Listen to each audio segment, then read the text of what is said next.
es documental. Ya ha ganado varios premios, ha hecho varios documentales bastante interesantes. Aquí algo nervioso. A ver qué tal. Tú tranquilo, tú disfruta. Son para aprender. No nos hacemos muy formales en el sentido de que no es una competencia, es más bien tu opinión, qué opinas. Yo, por ejemplo, a mí no me da tiempo de leer todos los libros. Sí, pues, o sea, Presentamos un libro cada semana, no puedo leerlos todos completos, pero me voy con los argumentos, con el diálogo. es que exacto, yo después de la página 100 me di cuenta que no lo iba a acabar para hoy y me fui de lectura rápida, No te ¿no? preocupes, eso es de lo que tú comprendiste, de lo que viste, que te llamó la atención, qué opinas, tú como documentalista o tu opinión. Sí, y escribí un pequeño texto de 5 o 7 minutos para leerlo. Adelante, adelante. Y puedes plantearle preguntas al autor, ¿eh? Por ejemplo, no comprendí tal cosa. O sea, él tiene su marco teórico. ¿Va a estar aquí presente? Yo creo que sí, no me han dicho nada, pero yo creo que sí. Va a estar Carlos Gómez también, que él es experto en Lacan. Sí, Dice mucho de eso, la perspectiva de Lacan para. por eso es que me causa. Sí, ¿qué tal? Se conocen ustedes, ¿no? Sí, pero está para la posterior. Ah, bueno, muy bien. Perfecto. Veo que también. Para que también nos diera sus comentarios, lo que pueda comentarnos. Ahí lo invitamos ayer, hermano, así que no te pásale, si estás 60 nos quedamos, no pasa nada. O sea, Ah, bueno, genial. lo importante es, pues, El ex profesor Lauro Zavala, que le tengo mucho respeto. ¿no? ¿Conoce a Marcos Zavala? Es profesor de la UAM.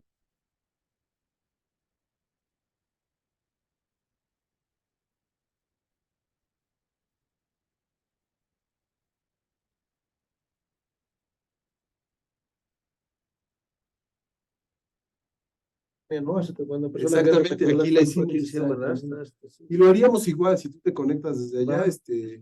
La ventaja de esta salita, bueno, es que está hecha para videoconferencias y pues no dependemos de que haya mucha gente. Claro, claro. Regularmente invitamos un grupo, pero ahorita el semestre ya está agonizando, entonces Claro.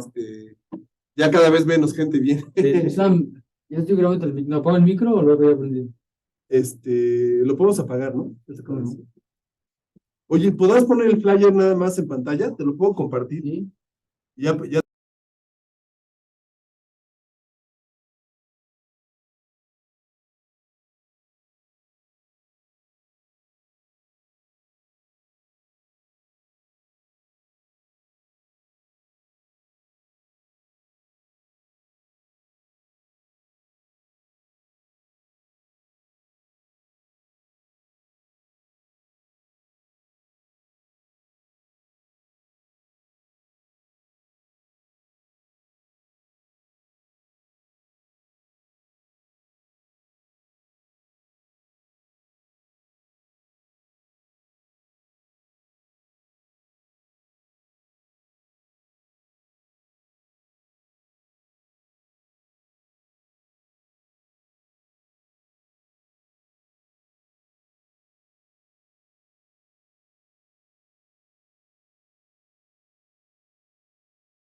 Siéntate, mi estimado Hernán. Ya, ¿eh? Solo falta que se conecte Tania para que arranquemos. Bueno, ya te están leyendo el live en la grabación.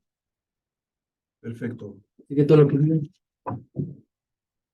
Será usado en nuestra contra. Ese es otro. Nos esperamos 5 minutitos, ¿no? ¿Les parece? Para aprovechar.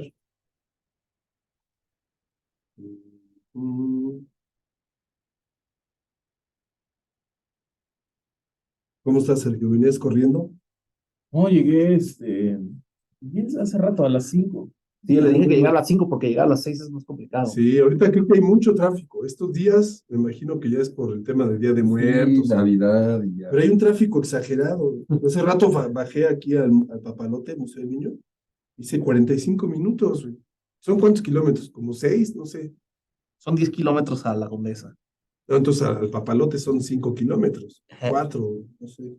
Sí. Hice 45 minutos. Entonces. Bueno, lo estamos transmitiendo ya por el Facebook. Si lo quieren replicar a sus redes, se meten a Ibero Comunicación Oficial y de ahí lo pueden. Ok. Nada más le ponen reenviar y se va a su. Ibero Comunicación Oficial, o sea, el Y de ahí reenvías a tu página de Facebook. Si tienes. Va. Y de ahí sale, ¿no? Entonces.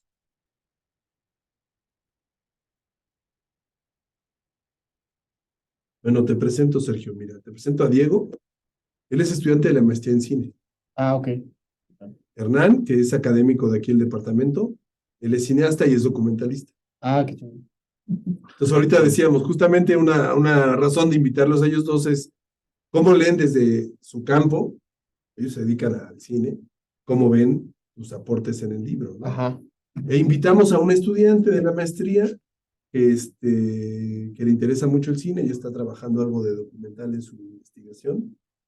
Y ella es estudiante de la maestría en comunicación. Entonces, invitamos a ellos ustedes para que hicieran algunas preguntas, comentarios. Y pues la idea sería empezar, bueno, primero presentándolos, luego dándote primero la palabra para que tú nos des una primera aproximación al texto, luego le damos la palabra a Carlos, si quiere comentar algo, y después a cada uno de ellos.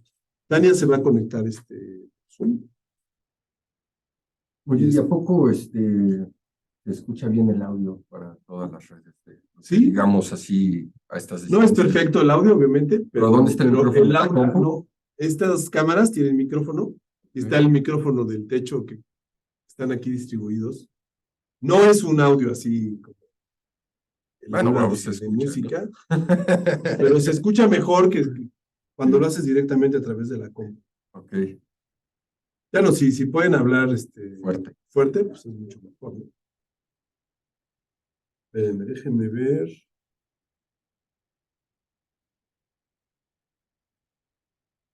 Ya se conectó.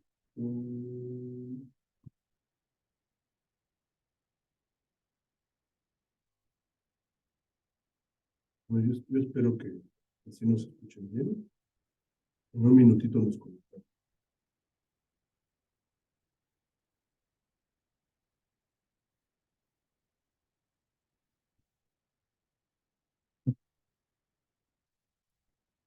¿Imprimieron el primer capítulo o qué?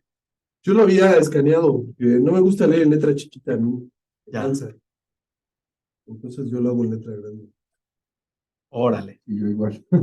¿Sí? Incluso la versión verdad? de 2 páginas por pantalla también, cuando lo abres en la pantalla, pues sí pero pues no siempre estás en la computadora, 3 horas, 4 horas. Sí, les parece muy chiquito.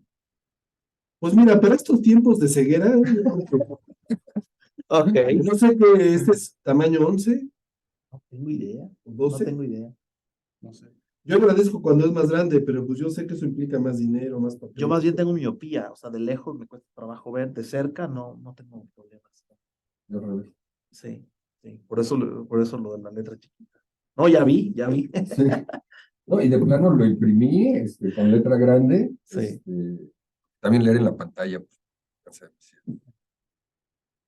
¿Ya están transmitiendo? Ya estamos transmitiendo, ya está. También está plata. También nos están escuchando, entonces, bueno, vamos a aprovechar. pero no. Ya lo estamos escuchando. Avisen. Bien, pues buenas tardes. Esperemos que nos estén escuchando bien y viéndonos. Aquí estamos desde la Universidad Iberoamericana, Ciudad de México. Vamos a llevar a cabo esta actividad del área académica de posgrado del Departamento de Comunicación. Vamos a llevar a cabo la presentación del libro que fue publicado por la Universidad Iberoamericana, el libro del maestro Sergio Aguilar Alcalá. Él es el autor de este libro. El libro se titula Decir la verdad mintiendo, del documental al falso documental. Este libro fue publicado en el año 2022 por la Universidad Iberoamericana y está disponible en compra a través de la página web de Publicaciones Ibero, Ediciones Ibero, o aquí mismo en la universidad directamente. Se puede comprar en línea en varias plataformas, además de la plataforma de la propia universidad. Y bueno, esta actividad académica, esta presentación, forma parte de una serie de actividades que llevamos a cabo entre los programas del doctorado en comunicación de aquí de nuestra universidad y la maestría en comunicación. Y bueno, tiene la principal finalidad de difundir el conocimiento que se produce alrededor de temas vinculados al universo de la comunicación. Obviamente en el caso de la Ibero, pues vinculado a las humanidades, a las artes, también a las ciencias sociales, a las ciencias naturales incluso. Nuestra visión de la comunicación es muy amplia, trata de ser lo más transdisciplinaria que se pueda.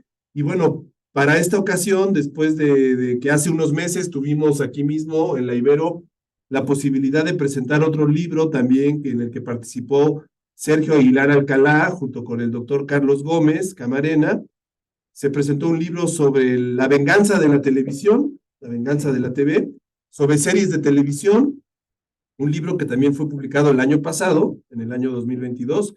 Y bueno, cuando presentamos ese libro hace unos meses, pensamos que teníamos que esperarnos al semestre siguiente para llevar a cabo la presentación de este otro muy interesante libro que escribió Sergio Aguilar, justamente sobre el tema del falso documental, que es el principal objeto en el que él concentra su mirada en este trabajo académico. Y bueno, para presentar este libro y comentarlo y dialogarlo, además del autor, Sergio Aguilar Alcalá, voy a leer rápidamente su ficha para que lo identifiquen. Él está aquí al centro de la pantalla. Aquí aparece en la pantalla saludando. Sergio J. Aguilar Alcalá. ¿El J es de qué, Dino? José. De José, somos tocayos. Sergio José Aguilar Alcalá es investigador académico. Su trabajo se ubica en los cruces del psicoanálisis, los estudios de cine, la filosofía del lenguaje y la teoría de la comunicación. Él es miembro del Seminario Permanente de Análisis Cinematográfico, el CEPANCINE, del Centro de Investigación en Teoría y Análisis Cinematográfico, CITACINE, y del Centro Lacaniano de Investigación en Psicoanálisis, CLIP. Desde 2020 es investigador asociado de varios proyectos como el de Extimidades, Teoría Crítica desde el Sur Global. Extimidades es un proyecto que hay aquí en la Universidad Iberoamericana, financiado por la Andrew Mellon Grant. Su obra académica, la obra académica de Sergio, puede encontrarse en academia.edu por si quieren leer sus artículos, sus ensayos, y en ResearchGate también ahí están disponibles sus trabajos. Y bueno, el contacto de Sergio se los dejamos aquí en Gmail por si alguno tiene interés en dialogar con él. Es Sergio.aguilaralcalá, Sergio.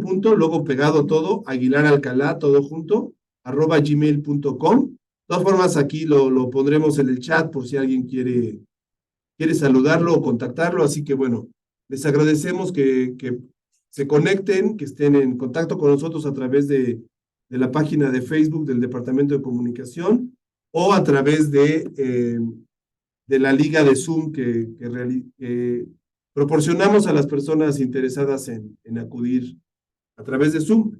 Para hacer algunos comentarios sobre el libro, como ya decíamos, además del maestro Sergio Aguilar Alcalá, están como invitados en esta presentación el doctor Carlos Gómez Camarena, que él es académico del Departamento de Comunicación.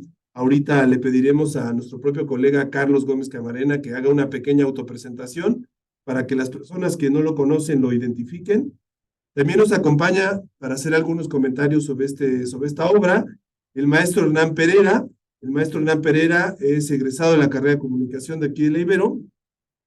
Es académico del Departamento de Comunicación actualmente. Imparte clases en la maestría de cine y en la licenciatura en comunicación.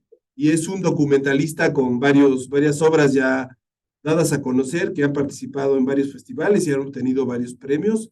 Así que ahorita le damos la bienvenida al maestro Hernán Pereira. También nos va a acompañar ya aquí vía Zoom, vía digital, la licenciada Tania Daniela Domínguez. Tania es estudiante de la maestría en comunicación y ella ha expresado siempre interés en el tema del cine, por eso le invitamos para que nos comparta sus comentarios. Y también nos acompaña Diego Raimundo Mata, él es también actualmente es estudiante de la maestría de cine, y bueno, ahorita leeremos también su ficha para darle la bienvenida antes de darle la palabra. Así que bueno, les agradecemos que nos acompañen el día de hoy, y bueno, la dinámica de esta actividad empezará dándole la palabra al autor, la bienvenida y el agradecimiento de que nos acompañe el día de hoy.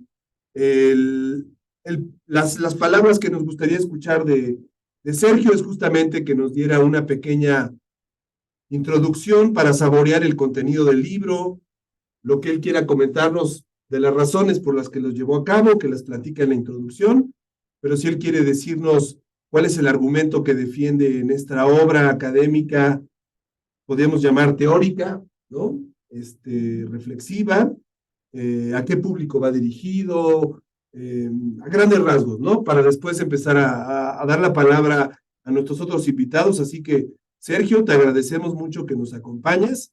Es un gusto tenerte aquí en La Ibero y bueno, será un gusto también escuchar tus opiniones de viva voz sobre tu propio libro. Bueno, pues muchas gracias a todos ustedes por la presentación y por organizar esta presentación del libro. Finalmente, la presentación que era de algún modo la más importante porque era la editorial del propio libro. Y el libro, pues tiene como varias casas, ¿no?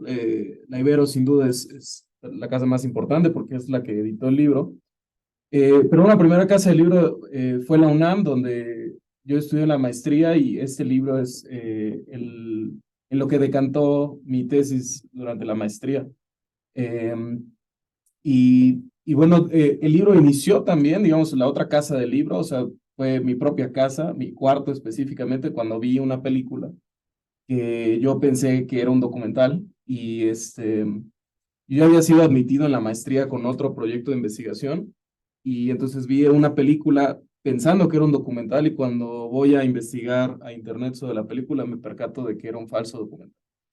Y eso para mí fue un acontecimiento pues muy fuerte, ¿no? Digamos, cinematográficamente hablando, de los acontecimientos más fuertes que he tenido, porque si bien había escuchado el concepto de falso documental y había visto documentales, pese a que ya era muy cinéfilo en esa época, nunca me había percatado de la complejidad tan interesante que plantea el documental y el falso documental en específico.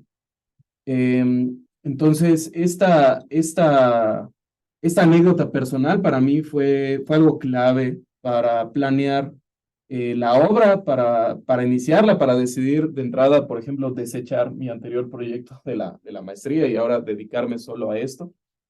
¿En qué estudiaste la maestría, Sergio? En comunicación, precisamente. En comunicación. Sí. Y entonces yo tuve un proyecto sobre cine de terror y otras cosas, ¿no?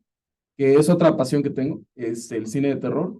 Pero bueno, esto para mí fue algo clave, ¿no? Y claro que cuando empecé a trabajarlo, pues tenía por un momento que afortunado que rápido se me quitó esa idea que hoy de manera retrospectiva la veo como una idea muy ingenua, ¿no? Muy medio tonta, inocente, que era como pretender hacer una especie de mecanismo de evaluación de si una película es un documental o es un falso documental, ¿no? Afortunadamente rápido me quitó esa idea porque finalmente dije, bueno, es que mi propia experiencia como espectador no atravesó eso. Entonces, para mí era entonces clave que pese a que, como tú bien dices, es una discusión teórica, porque es un libro teórico, no es un libro que tenga la intención de, pese a que ahorita lo podríamos discutir, claro, ¿no? No es un libro que tenga la intención de enseñar cómo hacer un falso documental. No es didáctico en ese sentido de pretender explicar cómo se hace un falso documental. Es un libro que tiene una discusión teórica que creo yo trae ciertas consecuencias a la práctica, ¿no? Ahorita lo podremos discutir. Pero para mí, antes incluso de la discusión teórica o didáctica, o práctica o de producción, lo más importante era darle sentido a esta experiencia de visionado, ¿no? Esta experiencia personal, ¿no? Finalmente. Lo cual entonces para mí es interesante porque algo que vuelve interesante el análisis de cine y la teoría del cine, pues es lograr aterrizarlo a la experiencia personal de quien escribe sobre ello, ¿no?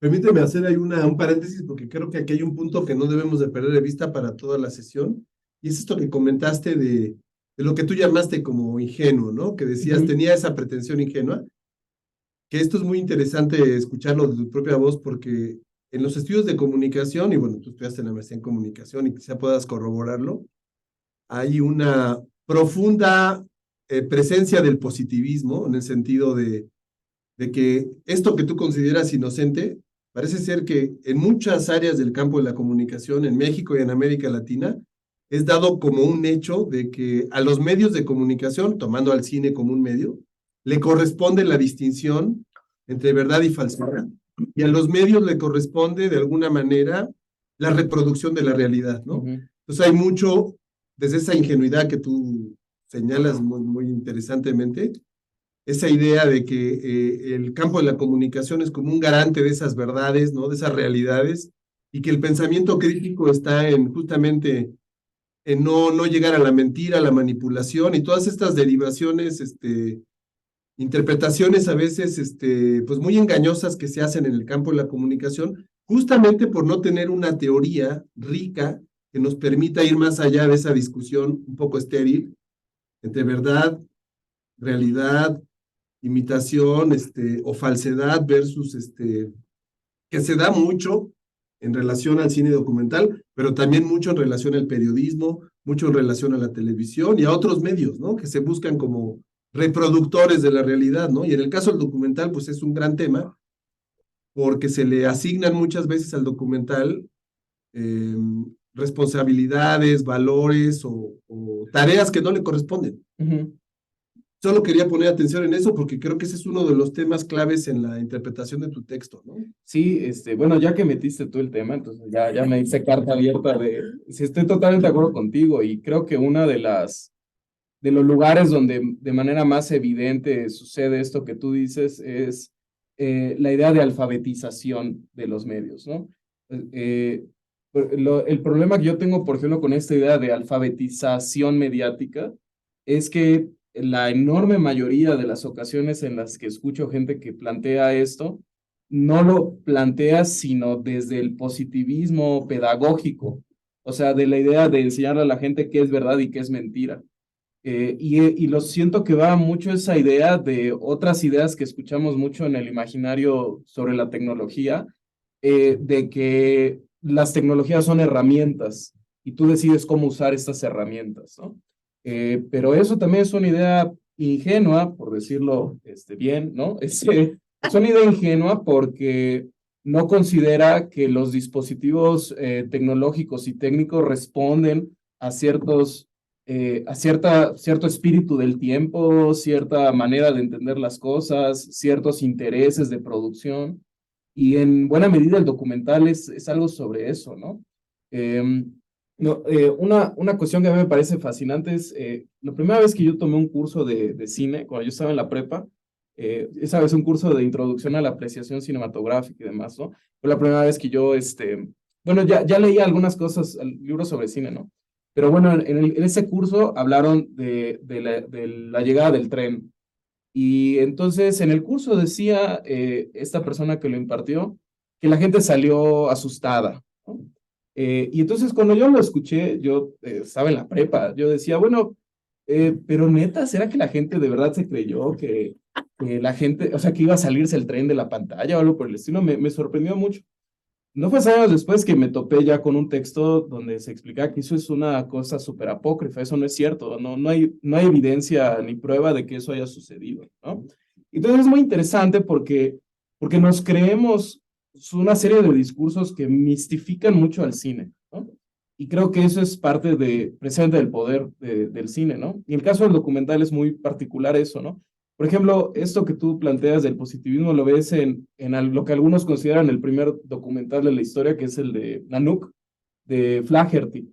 Y entonces hay gente que dice, no, eso no es un documental porque Flaherty manipuló y no existía ese iglú y el tipo no cazaba en lanza, ya usaba escopeta y todo eso, ¿no? Que es cierto y está bien establecer esa discusión, pero me parece que cuando se establecen esos términos es porque se quiere llegar a poner una línea, ¿no? De aquí está el documental y cuando cruzas esta línea ya no estás en el documental. Y entonces eso era lo que en un principio pensaba yo hacer y es lo que yo digo que es ingenuo porque al final mi propia experiencia no fue así. O sea, yo no veía la película y entonces, es decir, si yo lo entendía en esos términos, pues es obvio que yo soy un tonto y puede ser que lo sea, pero uno no quiere pensarlo, ¿no? Que yo soy un tonto y que cuando vi esta película que era un falso documental y yo lo pensé que era un documental, entonces no me había dado cuenta que ya me había cruzado, digamos, ¿no? No me había dado cuenta que había pintado fuera de la línea, ¿no? Qué tonto soy, ¿no? Pero ya me eduqué, ya aprendí, ¿no? Pero la experiencia de todo el mundo no es así, o sea, la experiencia de creer algo, de decidir no creer algo, digamos, en tiempos de escuchar noticias de guerra, eso es algo demasiado obvio, pero en la vida cotidiana es así, ¿no? ¿Por qué decidimos ser escépticos contra una cosa y otra cosa enseguida la creemos, ¿no? Entonces, esa manera en la que uno está implicado es lo esencial a considerar, ¿no? Y bueno, ¿qué dirías de que aporta tu libro a los lectores que se topen con esta obra que vale mucho la pena que se lea en las escuelas de comunicación, obviamente donde se hace o se reflexiona teoría del cine, el campo audiovisual en general? ¿Qué dirías que es de los aportes que tú consideras que distinguen tu trabajo respecto a otros que seguramente revisaste? Pues, pues ahí sí voy a echarle flores a mi propio libro. Pues algo que me parece que el libro, una buena razón por la que el libro creo que destaca es porque hasta donde tengo conocimiento, es el primer libro publicado en México sobre falsos documentales. Hasta donde sé, es el primer libro México dedicado a ese tema. Sea en América Latina. No sé si en América Latina, pero definitivamente en México estoy casi con total certeza, yo lo podría decir. Hay muchas aproximaciones al falso documental, ¿no? No es un fenómeno nuevo.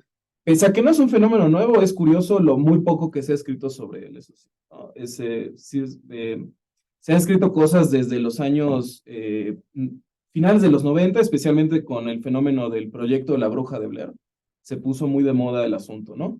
Pero pese a ser un fenómeno que puedes rastrear, digamos, hay gente que dice que Nanook, que ya tiene más de 100 años, es un falso documental, pues no es fácil encontrar textos que hablen sobre falsos documentales en 1930, ¿no?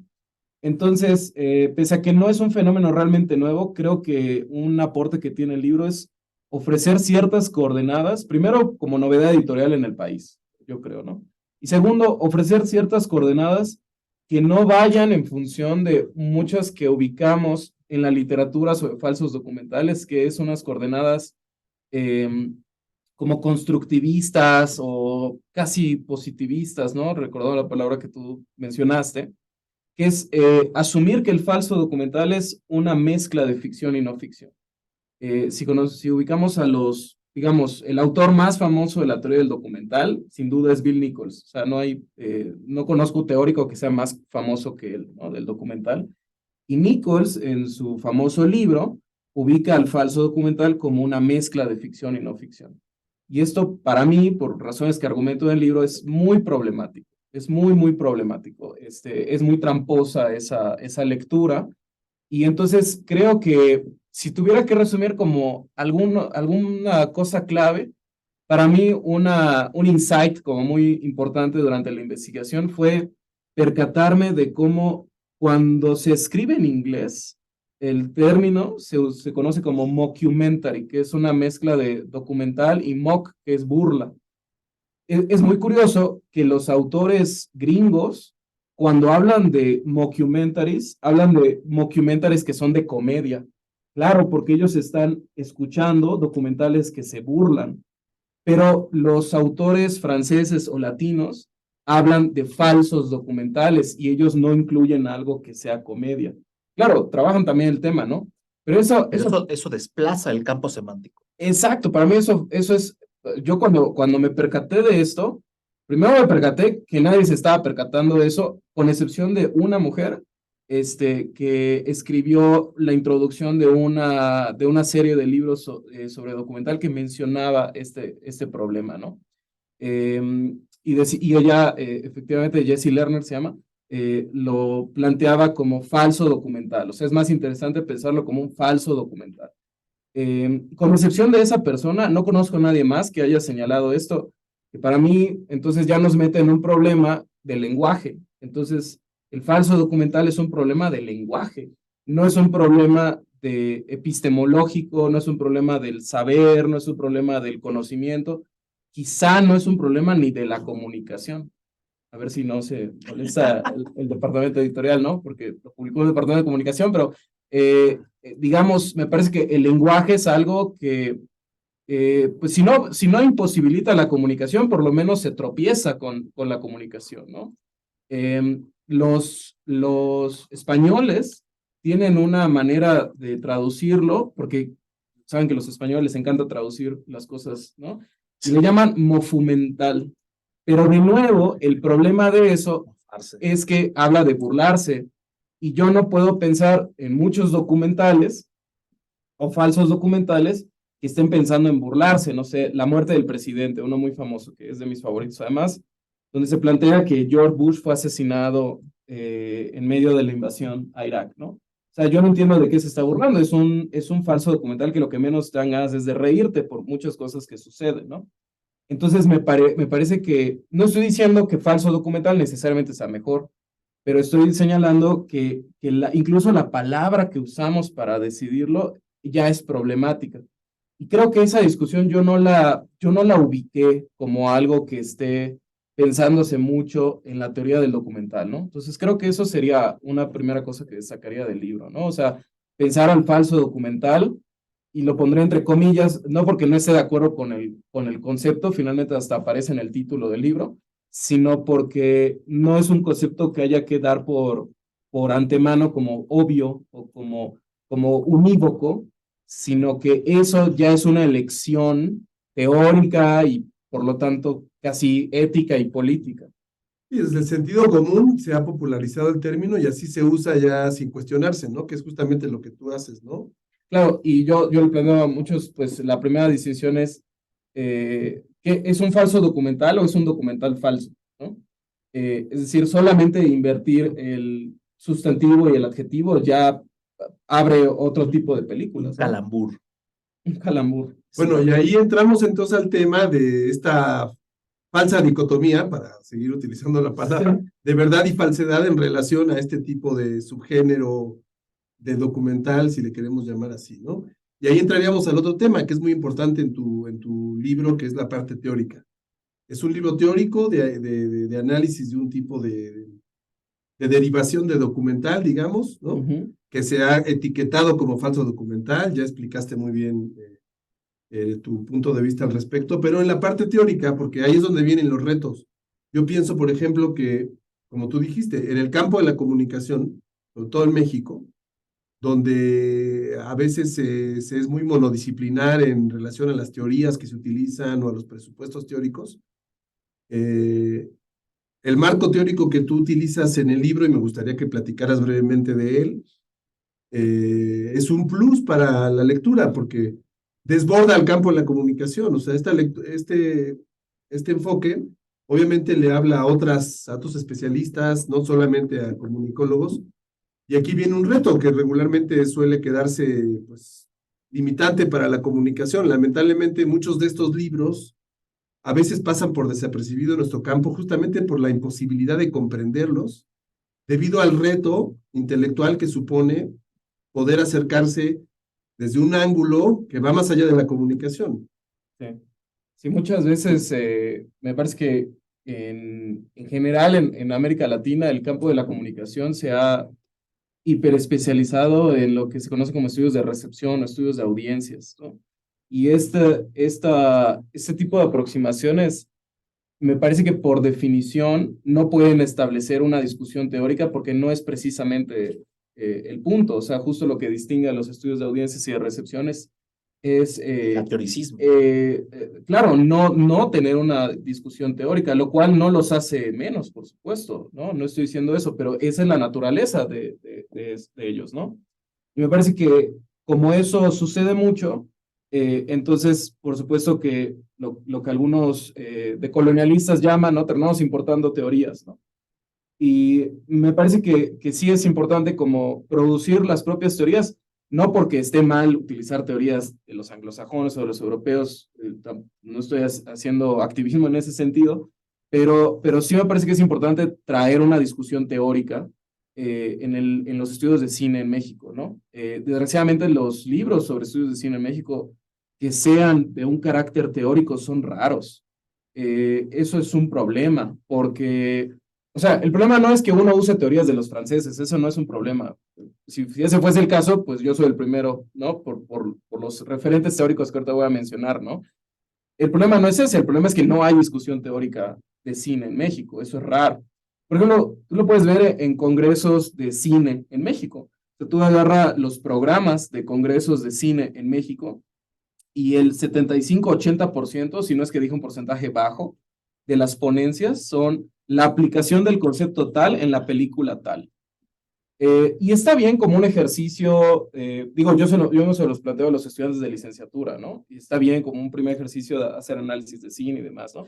Cuando ya son gente que se supone se dedica a la investigación y esa es su ponencia en un congreso, uno ya sospecha, ¿no? O sea, que siempre todos los congresos sea la aplicación del concepto tal en la película tal, es decir, parece que no pueden establecer una discusión Es teórica. una especie de maquila. Claro, una maquila, y no porque no tengan la capacidad intelectual, claro que la tienen, les conozco, ¿no? Pero no sé qué sucede, no sé si es un asunto de malinchismo, no sé si es un asunto de etnofobia, o sea, no sé qué sea O de simple moda. que de moda de inercia cultural. o de flojera, no sé qué sea, pero no pasa. Y entonces, parece que la discusión teórica es importante porque establece ciertas coordenadas del campo, ¿no? Y entonces, pues tuve la fortuna de toparme con un fenómeno que no se discute con tanta, digamos, popularidad, como es el falso documental. Además, de por sí yo creo que el cine documental es una cosa además compleja, ¿no? O sea, es decir, no conozco conozco mucha gente que hace ficción y que le gusta hacer comedia y de pronto hace terror y de pronto hace ciencia ficción y de pronto hace drama. No conozco a nadie que haga documentales y que haga otra cosa, ¿no? No conozco a nadie que haga ficciones y que de pronto un día quiera hacer un documental, es raro, ¿no? O sea, me da la impresión de que los documentalistas son gente rara, ¿no? Y es decir, gente con mucha vocación, ¿no? Con mucha pasión, con que estoy clavado en este tipo de discursividad, ¿no? Y está chido eso, creo, ¿no? Y yo creo que los teóricos del documental son también así, ¿no? Es decir, es muy raro quienes publican sobre documental que estén publicando otras cosas que no sean que no sea sobre documental. Eso es raro. Y bueno, aún más los del falso documental, ¿no? Que somos ahí sí contados con los dedos de la mano, ¿no? Entonces, eso me parece interesante y por esa misma razón, por estas carencias que mencionaba en la literatura académica, es que, y por esta cuestión que, por ejemplo, lo que mencionaba del problema del lenguaje y demás, es que, claro, hay una discusión teórica sobre la teoría del documental y pues allá hay una discusión con los famosos del campo que son Bill Nichols, Karl Plantinga, Alexandra Yujas, Vivian Sobchak, ese tipo de gente, Noel Carroll, David Bordwell, que han escrito un poco también del tema.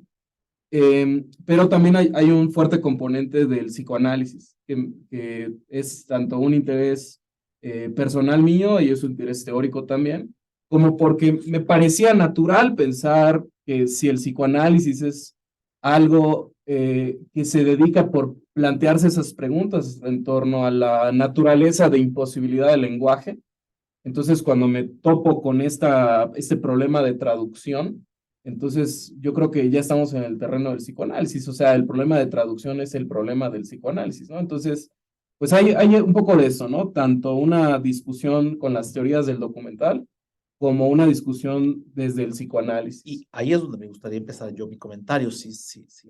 No sé si Adelante, si quieres. Sí, Venga. justamente en ese punto. Bueno, Doctor Carlos Gómez, académico del departamento, si quieres, para que te ubiques. no, académico del Departamento de Comunicación, trabajo como psicoanalista lacaniano, entonces justamente en ese punto me quería Adelante. yo concentrar. A ver, ¿con qué tipo de problema nos estamos encontrando con una teorización sobre la relación entre documental y falso documental? Es un problema tan interesante como el problema de género literario. O sea, ¿cuál es la diferencia entre un cuento, una novela, ¿no? ¿El teatro es un género literario o es otra cosa? ¿No? O sea, claro que es distinto una discusión que lleva 24 siglos, que es el problema de la teoría literaria, al problema de la teoría cinematográfica, que ¿no? tiene menos de 100 años. Que tiene menos de 100 años. O sea, la teorización sobre qué es un género. Es decir, hemos pasado a alguna teorización. Lo mismo ocurre en arquitectura, ¿eh? El problema de la arquitectura o el problema de la música, de los géneros musicales o de los géneros arquitectónicos, en teoría arquitectónica o en teoría de la música, lleva un montón de tiempo. ¿Sí? ¿Qué son estos? ¿Cuál es su genealogía? ¿Cuáles son los géneros? Etcétera, etcétera. Porque además eso Que implica... muchas veces es una discusión política, ¿no, Carlos? Más que... Bueno, aquí sería epistemológica. Pero aquí hay una cuestión, a veces podría ser, a veces es indiscernible entre lo nacional, entre lo político, etcétera, etcétera. Pero aquí lo que me parece interesante es como el problema de la literatura, o sea, una de las primeras tareas que tuvo la teoría del cine fue desprenderse de la literatura. No hacemos exactamente lo mismo, o sea, no estamos haciendo en video, ¿no? O con audio, una cuestión literaria. Si el cine tiene un lenguaje propio, no es poca cosa, porque es el ángulo de ataque de Sergio. El ángulo de ataque de este libro es muy interesante, es el desplazamiento del problema epistemológico, metodológico o comunicativo a un problema lingüístico. Y por eso se puede entender también por qué para Sergio, porque en este libro se decide por el psicoanálisis. ¿Por qué? Porque el cognitivismo va a pensar que es un problema epistemológico, metodológico o comunicativo. El cognitivismo y las neurociencias, porque las neurociencias va a ser peor.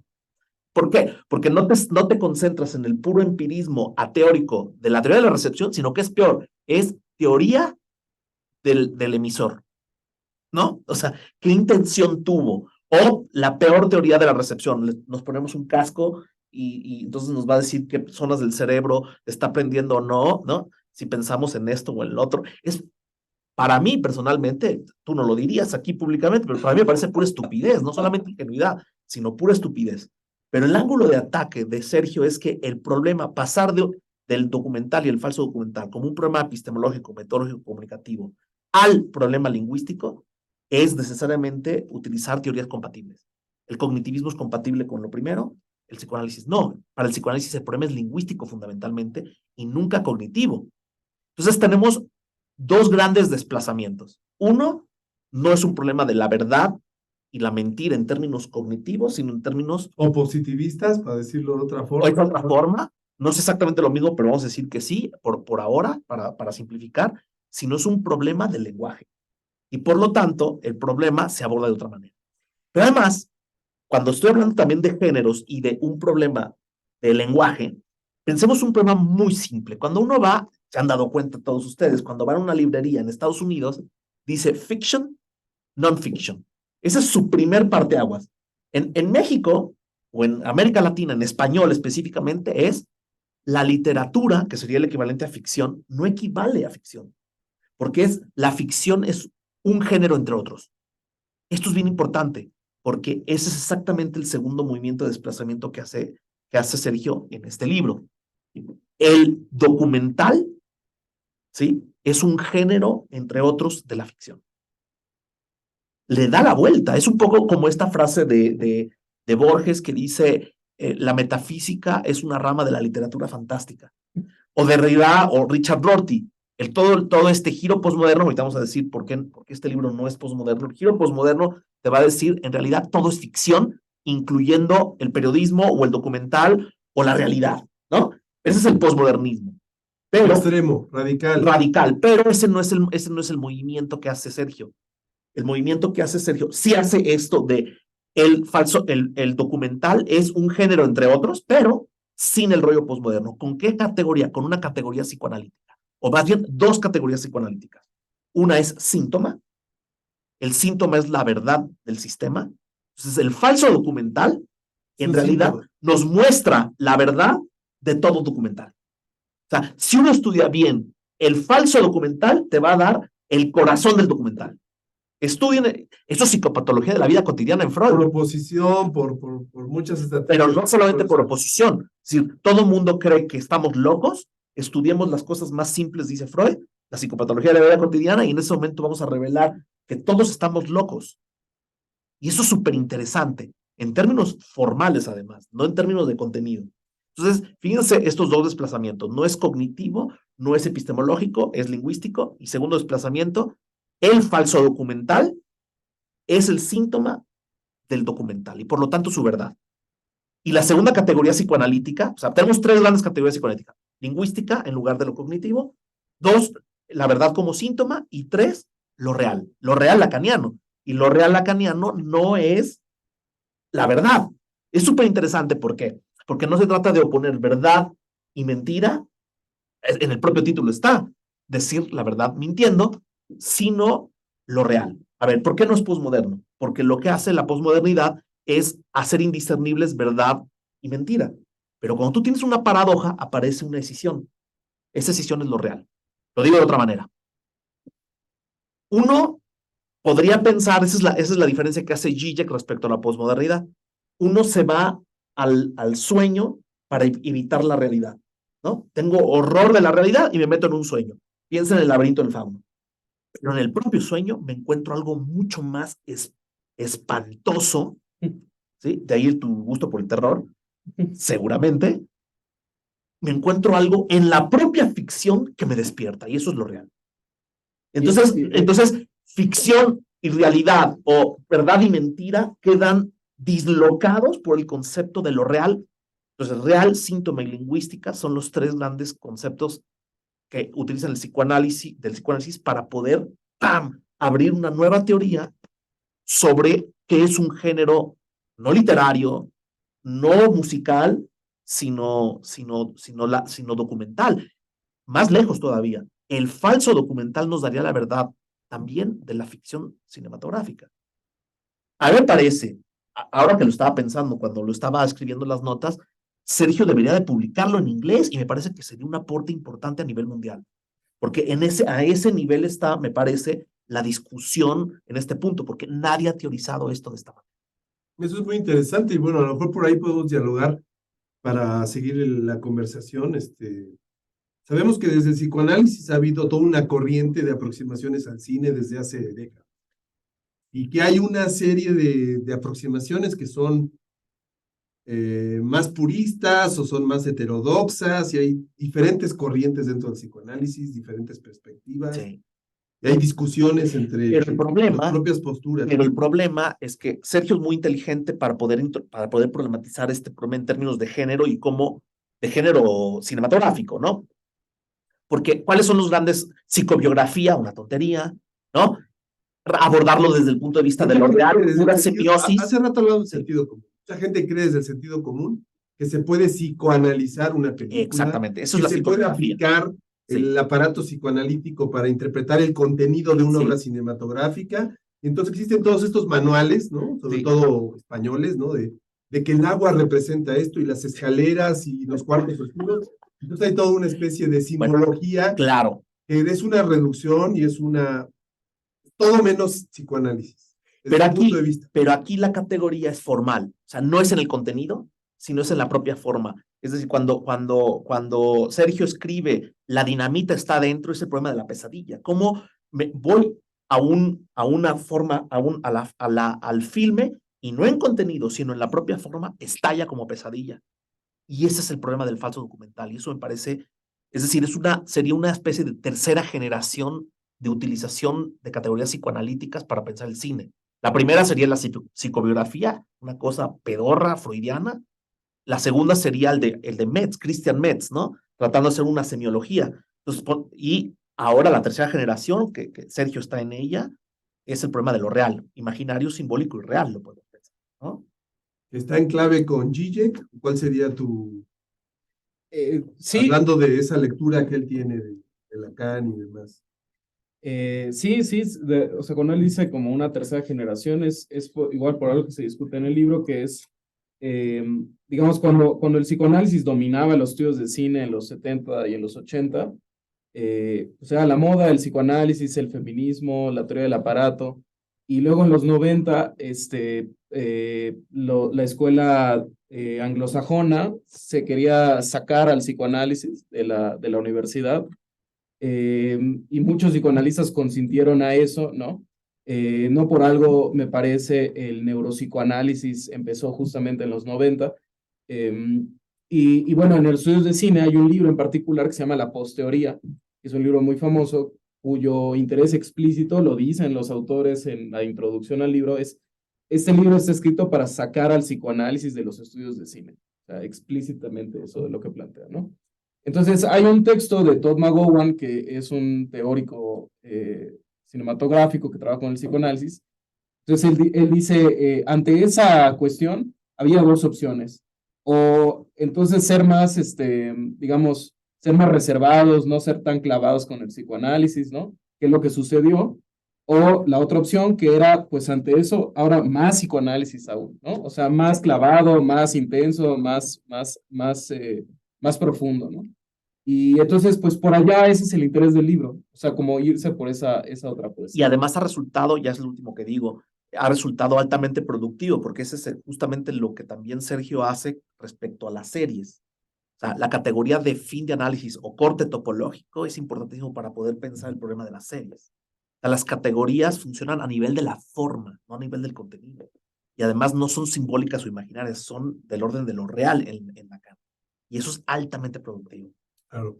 Ahora, aquí yo veo el reto que te decía hace rato en relación a la comunicación, al campo de la comunicación, de que buena parte de los lectores que se acercan a este tipo de obras como la tuya, como comentaba Carlos, se sienten interpelados porque muchas veces las conceptualizaciones que se tienen respecto al lenguaje del psicoanálisis, en este caso lacaniano, escapan muchas veces a la formación de los propios comunicólogos, ¿no? Muchas veces, cuando tú le hablas de lo real, lo simbólico y todas esas otras categorías, la gente los lee desde su experiencia, desde su formación, y lamentable y tristemente, sabemos que el psicoanálisis reta esas formas de conceptualización, porque implica una formación. A veces requieres dedicar horas de estudio para comprender primero ciertos argumentos del psicoanálisis o ciertas prácticas, y después interpretar este tipo de obras. ¿No crees que ahí hay un reto para los lectores?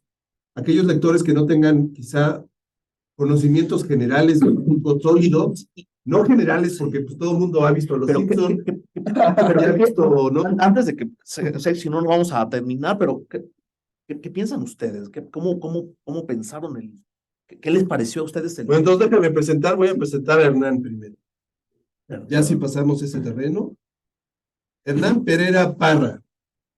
Él es documentalista, él es músico, maestro de cine por la Ibero, es académico del Departamento de Comunicación y colaborador de Ibero TV. Dentro de su filmografía se encuentran documentales como El Juglar, el documental Años de Gloria, ambos han recibido premios, el documental México 70, y actualmente se encuentra trabajando en una película sobre la vida y obra de Mariana Jampolsky. Jampolsky. Con experiencia, Hernán tiene experiencia en los campos de la dirección, el montaje, la fotografía y el diseño sonoro. Ahora sí, Hernán, te escuchamos. Bienvenido. Bueno, pues muchas gracias por invitarme, por compartirme el libro. Pues yo, todos mis comentarios, y mi experiencia dentro del documental, es completamente práctico, ¿no? Yo sobre psicoanálisis y teoría del cine sé muy poco, y entonces mi lectura será basada en eso. Qué bueno, está bien, pues para que no, para que no estemos tan clavados con escuchar solamente una perspectiva, es justo lo que iba a decir, o sea, sí, tal vez es muy exigente el psicoanálisis, pero pues más que eso, lo importante es pensar cómo quienes se dedican a la producción se apropian del contenido, ¿no? Que sería muy parecido a la experiencia que tú tuviste con el falso documental. Tú puedes ir a a la feria del libro como la que se hizo aquí en la Ibero y encontrarte el texto, y tú como cineasta o interesado en cine puedes acercarte a la obra y decir, a ver, Claro, y entonces lo que Hernán pueda tomar o repensar su práctica es tan interesante como cualquier discusión psicoanalítica. Entonces, claro que me encantaría escuchar lo que tendrías para decir. Pues bueno, escribí un pequeño texto. En mi experiencia como realizador, no soy consciente de los procesos de los proyectos en los que trabajo, sino hasta después de haberlos terminado. Es hasta después de la emoción del estreno de la película que trato de tomar distancia para entender el proceso de creación y las repercusiones de las decisiones que tomé. Un análisis para determinar el gol, error y figura que claramente es influenciado por la crítica del público que vio la película, familiares, amigos, colegas y críticos que retroalimentan el análisis y me ayudan a construir un discurso que sustente mis decisiones mayormente empíricas durante la construcción de la película. Cuando estoy realizando la película, en cualquiera de sus etapas, ya sea investigación, escritura, rodaje, montaje, etc., lo que pasa por mi mente es, ¿mediante qué recursos puedo sostener la historia? Todos los proyectos que he realizado se caracterizan por no tener presupuesto o tener el mínimo, lo que te obliga a buscar recursos estéticos, narrativos y simbólicos fuera de las formas y estándares establecidos por la industria y por lo tanto por el espectador, ya que no existe una industria sin un público que la sustente. El texto me recuerda que los cineastas somos unos embusteros, embusteros por naturaleza, y que el medio audiovisual es un engaño. El concepto de perspectiva en la fotografía es la representación de una realidad tridimensional en una superficie plana, y por lo tanto no es real. La imagen en movimiento es una ilusión creada en nuestra mente a partir de la persistencia retiniana. Construimos un discurso a partir de una ilusión, sustentada por un sistema de ideas y creencias compartidas que conforman la cultura, el lenguaje y que cobran sentido dentro de una comunidad, pero que son ajenas a la realidad. Sergio Alcalá aborda la evolución del lenguaje audiovisual desde el punto de vista del espectador como parte fundamental para la comprensión del discurso, y refuerza mi idea de que el lenguaje audiovisual es un organismo vivo que cambia, evoluciona, se estanca y se reinventa por sí mismo de la mano de la tecnología y el contexto en el que se desenvuelve, y solo puede cobrar sentido a partir de un público que le da lectura y que conforma convenciones para su entendimiento. Cuentan las leyendas que la proyección de la llegada del tren a la estación, la gente se salió de la sala para no ser arrollados, y que más adelante, al mostrar los primeros close-ups dentro de una película, los espectadores se preguntaban por qué le habían cortado la cabeza al personaje. Esto denota el papel fundamental del espectador en la construcción de convenciones y en la evolución del lenguaje audiovisual. Por lo tanto, la pregunta que se me ocurre no es qué tan verdadero es el discurso, sino qué tan genuino es con respecto a la visión subjetiva del realizador o la institución que lo produce.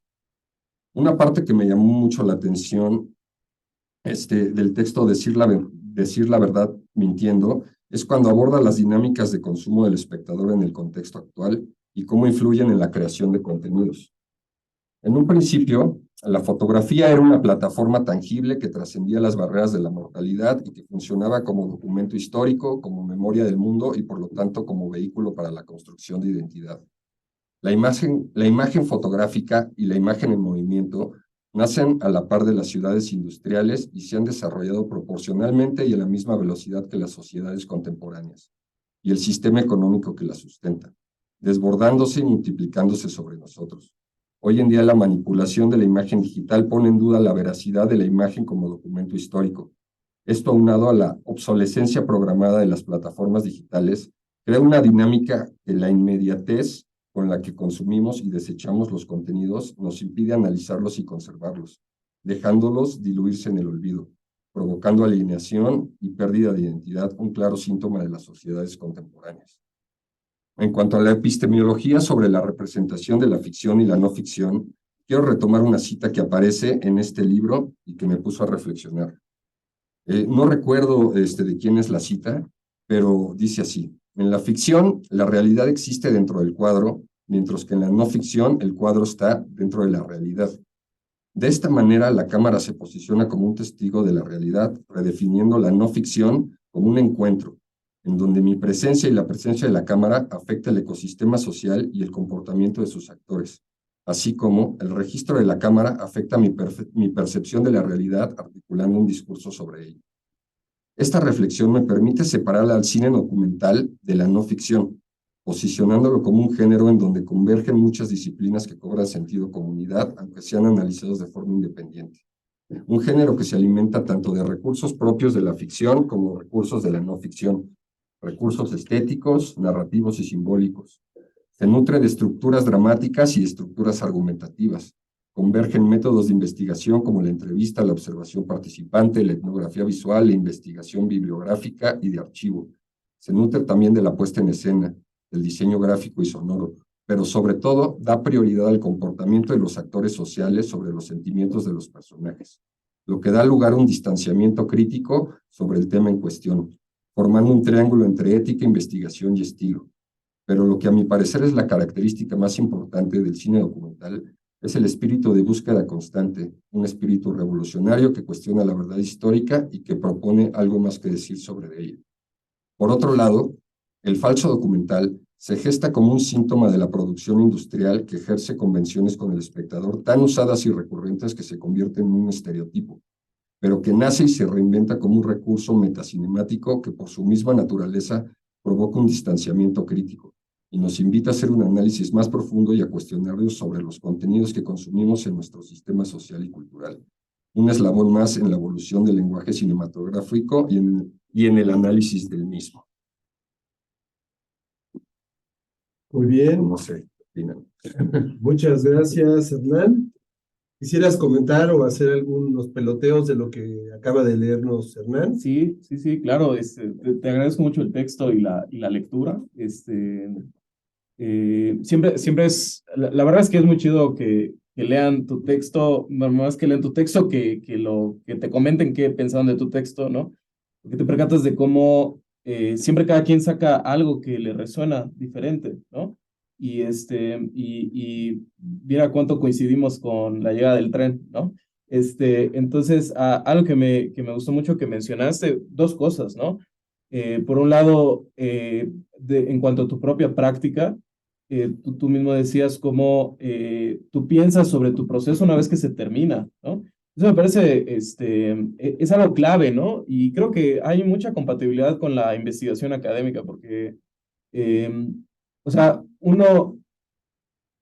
no sé si, ahorita dije compatibilidad, pero creo que es exactamente al revés, tal vez, ¿no? Pero lo que quiero decir es que cuando uno está investigando, uno a veces se percata de lo que realmente está escribiendo después de haberlo escrito, ¿no? Quizá es algo parecido, ¿no?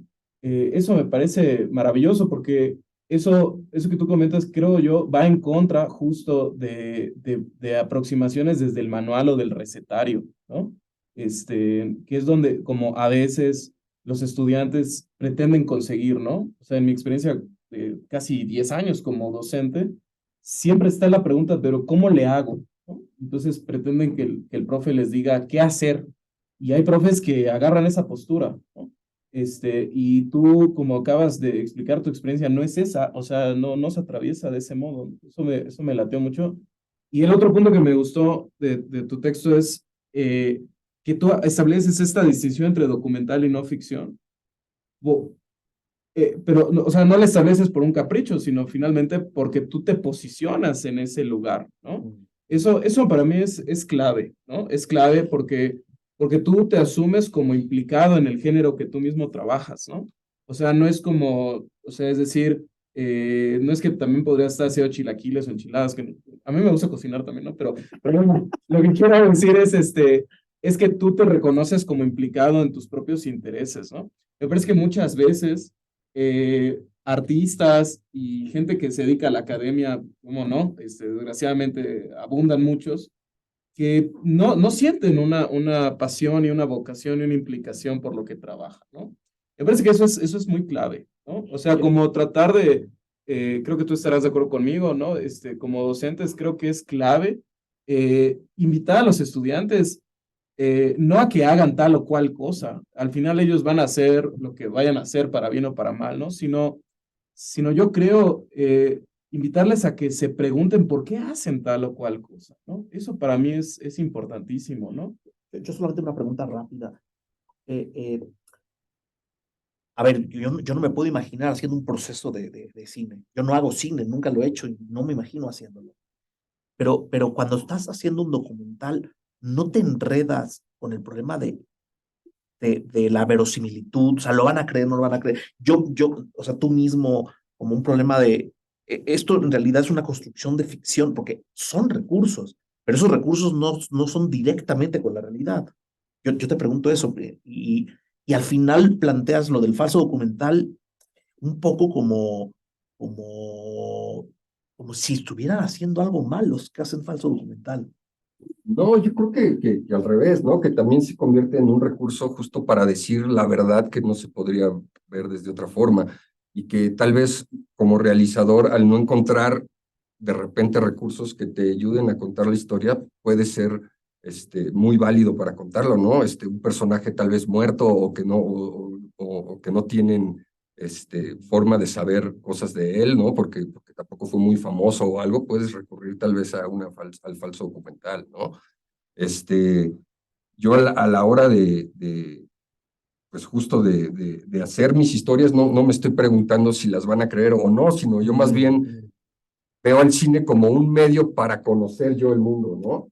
Veo un tema que me interesa y digo, pues quiero hacer una película sobre esto y el camino que voy surcando para conocer a este tema o este personaje, pues me va llevando a documentar muchas de las partes del proceso y luego hacer un proceso de análisis y síntesis de eso que documenté y tratar de construir un discurso, ¿no?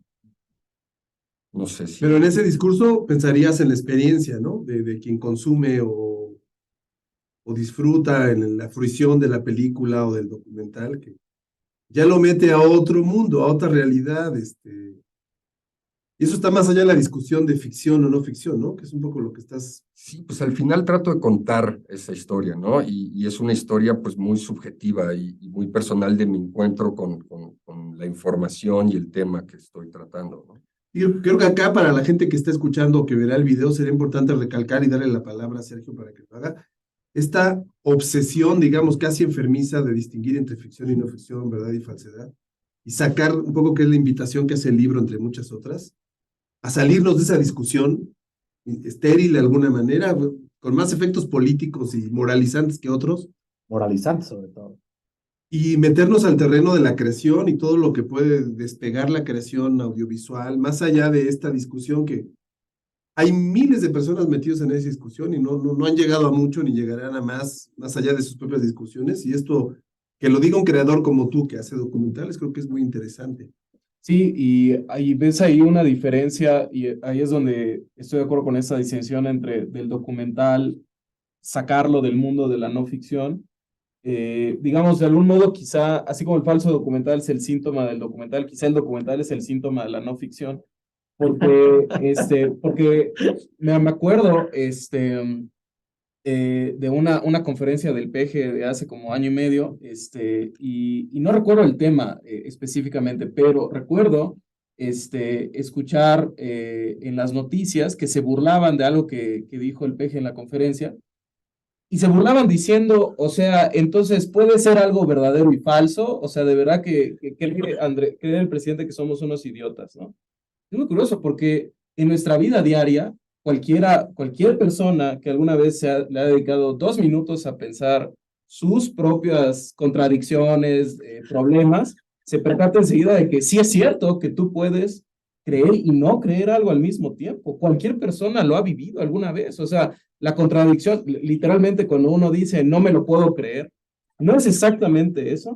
Y yo creo que los documentalistas apuestan por ir por allá, ¿no?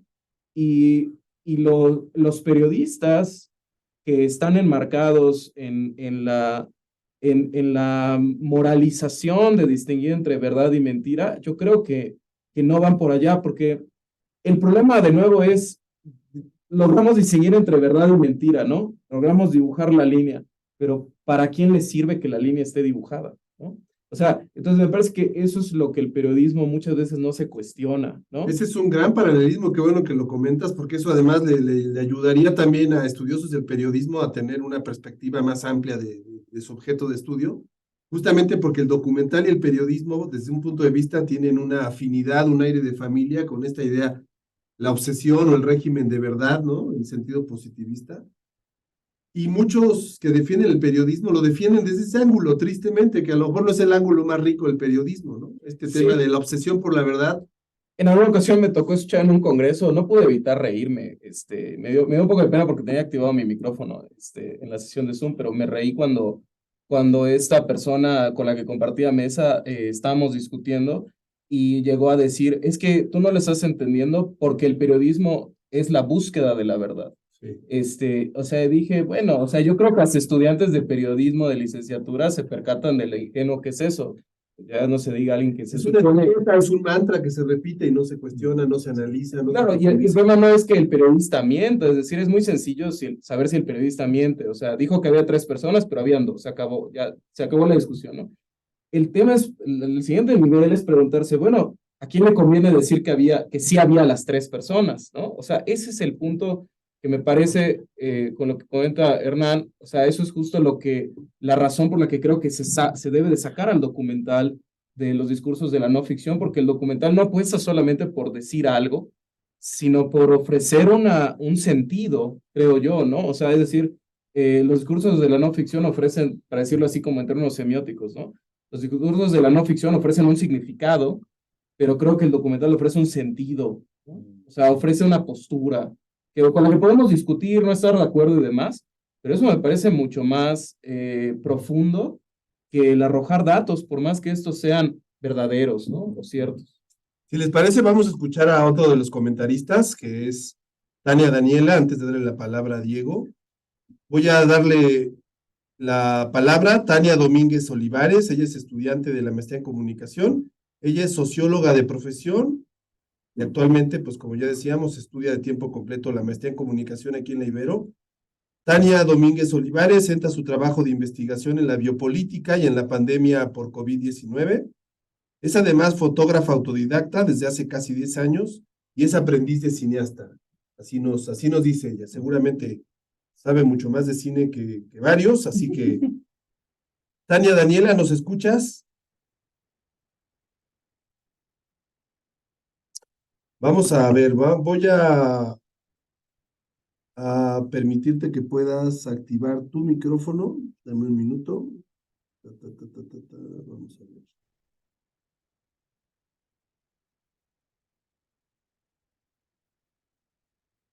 A ver. ¿Puedes activar tu micrófono, Tania? Ya, listo. Perfecto, te escuchamos. Bienvenida, muchas gracias por acompañarnos. Muchas gracias, también gracias por la invitación. Bueno, yo quisiera comenzar comentando mis primeras impresiones sobre el libro como más generales y también me gustaría mucho comentar cómo el momento en que llegó a mí o el momento en que el maestro Samuel me pide o me invita a esta mesa. Justo porque me pareció como un poco muy sincronizado y prometo que esto tiene un punto lo que voy a contar, pero bueno, el contexto es que yo acababa de escribir un ensayo justo para narrativas periodísticas a propósito de lo que ya estaban mencionando del periodismo. Y en resumen, lo que yo estaba abordando es esta obra de El ladrón de orquídeas, que es un trabajo periodístico de Susan Orlean, que luego adapta Charlie Kaufman y que lo hace a partir de la ficción, ¿no? Entonces, lo que se suele decir de este trabajo es que Charlie Kaufman hizo una ficción sobre un documento, ¿no? O sea, sobre algo que sí es verídico porque es un trabajo periodístico. Y yo al final pues termino diciendo que me parece que es una ficción sobre otra ficción y estoy yendo también a esta discusión de las narrativas periodísticas, ¿no? Que de hecho también dentro del campo se cuestiona, pero también se busca como mucho defender que no, sí es objetivo, o si es verídico, etcétera. Y por lo que menciono esto, además de que creo que de cierta forma me gusta esta discusión como hija de la posmodernidad, pero algo que me pasó cuando leí el libro de Sergio, es que me hubiera gustado leerlo antes como para poder entregar mi ensayo, igual todavía lo puedo corregir, pero encontré unas palabras sí, en el libro de Sergio que me hacían que me ayudaron a nombrar lo que me interesaba. En una parte, Sergio menciona que la objetividad no es garantía de veracidad, y creo que justo es como lo que a mí me interesa señalar, ¿no? O me interesó señalar en el ensayo sobre la crónica o el periodismo narrativo y también esta distinción que hace entre la verdad y la verdad con mayúsculas me pareció muy pertinente porque ya también hacia las conclusiones, a pesar por mucho que justo como hija de la posmodernidad disfrute este debate entre pues todo es ficción, etcétera, me parece que sí es muy pertinente establecer estos límites, que es algo que también Sergio menciona a lo largo del libro, o sea, un punto donde sí haya una verdad, eh, por fines no solo prácticos, en mi caso también incluso por fines políticos, ¿no? O sea, que no se caiga como en un total relativismo. Entonces, cuando encuentro esta lectura, cuando la conozco, pues me gusta muchísimo y me resuena con niveles como muy profundos de mis intereses intelectuales. Y más que querer hablar de mí, esta anécdota también la comparto queriendo dirigir dirigiendo como a la relevancia que tiene el trabajo de Sergio. Me parece que compete en efecto a cineastas o a personas que estén interesadas en hacerlo, ya sea ficción o no documental. También me parece que tiene gran relevancia en este punto a los periodistas o quienes también se interesan por hacerlo, en especial el periodismo narrativo. Pero creo que algo como que muy clave de la obra de Sergio es que también compete, o me parece así, que compete a los espectadores, ¿no? Es decir, que este público del cine me parece que también puede ser público de este libro. Y de esta forma yo siento que Sergio como que sana no sana, sino como que hay algo ahí de pagar, no sé si sea la palabra correcta, una deuda histórica, considerando esto que la teoría cinematográfica no se suele dirigir hacia el público general de cine y también que la teoría cinematográfica no siempre pone en su ojo al espectador, ¿no? Y eso es algo que Sergio sí hace, o sea, le concede como un papel importante. Y esto me parece pues invaluable, ¿no? Esta consideración del espectador, de esta relación que se establece entre el público y el filme, e incluso para poder teorizar sobre el cine, incluso para distinguir entre la ficción o el documento, y el documento, que esto es lo que Sergio llama en el libro Estrategias de Recepción. Bueno, esto ya es como ya entrando tal cual al contenido del libro. Me parece que distinguir entre realidad y ficción, si es que vale la pena hacerlo, correspondería, según entiendo lo que propone Sergio, a la relación que sostienen los espectadores con el filme o a la evaluación que harán ellos o ellas sobre su propio carácter, ¿no? Y me parece que de esta forma, y tú estás consciente de ello y lo mencionas en tu libro, traspasas como esta inspección minuciosa, ¿no? Sobre si un filme es verdadero o no, puesto que en cierta forma, y esto me gusta mucho esta parte cuando mencionas que al final de cuentas son verdaderos en su propio universo, ¿no? Y en su propio sentido, que es cuando hablas de la verdad ficcional. Pero bueno, lo que haces es pasar a preguntarte mejor sobre las consecuencias de esa relación con el espectador, ¿no? Trascendiendo esta discusión que me parece que implícita o a veces más explícitamente como que sí mencionas que ya está muy gastada, ¿no? Y bueno, aquí quisiera mencionar que a mí me recordó mucho el trabajo de Jacques Aumont, cuando tiene esta primicia de toda ficción documenta y todo documento ficciona, donde justo lo que hace es denunciar que, pues que un documental es una puesta en escena, ¿no? De hecho, tú citas a otro autor que también como comparte con esto, que es que al final de cuentas, pues un documental no puede escapar, ¿no? Del montaje, por ejemplo. Pero bueno, continuando con Aumont, este autor señala y reconoce que al final de cuentas, y más allá de más allá de esta discusión, perdón, un documental es lo que para las personas es un documental y lo mismo con la ficción, ¿no? Una ficción es lo que las personas van a reconocer como una ficción. Y yo considero que tu trabajo se localiza en esta idea, ¿no? Ya trascendiendo este binarismo. Y me parece importante como notar que Aumont escribe esto que mencioné en una oración de este libro que se llama Límites de la Ficción. Y si mi percepción es certera sobre los lazos entre tu trabajo y el suyo, creo que lo que terminas haciendo es un libro entero explorando estas profundidades y enunciando las potencias de estas condiciones de recepción, ¿no? A las que al final Aumont, por lo menos en las partes que yo leí, solo le dedico una oración. Y me parece importante mencionarlo, ¿no? Reconocer esto en tu trabajo. Y también me interesa como repasar en cómo yo le fui dando sentido a tu lectura a partir de lecturas previas. Y continuando con esto del sentido, otro comentario que me gustaría hacer, hay muchas cosas que me gustaron, pero como que ya delimitando un poco, me gusta mucho cuando hablas de ese otro espacio que crea o que habita el falso documental, que es tal cual como ese espacio, como el que sigue, ¿no? Después de trascender este debate entre ficción o documento, este espacio que llamas heterotopía. Me parece que en este momento llegas como un punto clave del libro y de tu pensamiento, que es cuando dimensionas que este espacio, como es un espacio también para la acción política, y donde retomas lo que mencionabas desde un principio sobre voltear a ver las consecuencias que tienen en la recepción de los productos cinematográficos, ¿no? En este caso ya más adentrados, pues en el falso documental.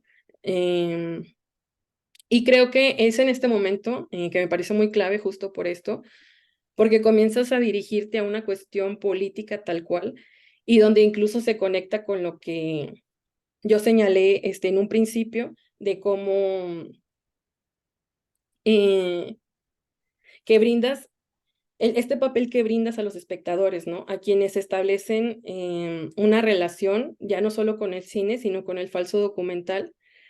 Retomando esto que mencioné de la deuda histórica que haces porque los vuelves a considerar, o sea, cuando mencionas que hay este papel, que hay este espacio de cierta forma también político,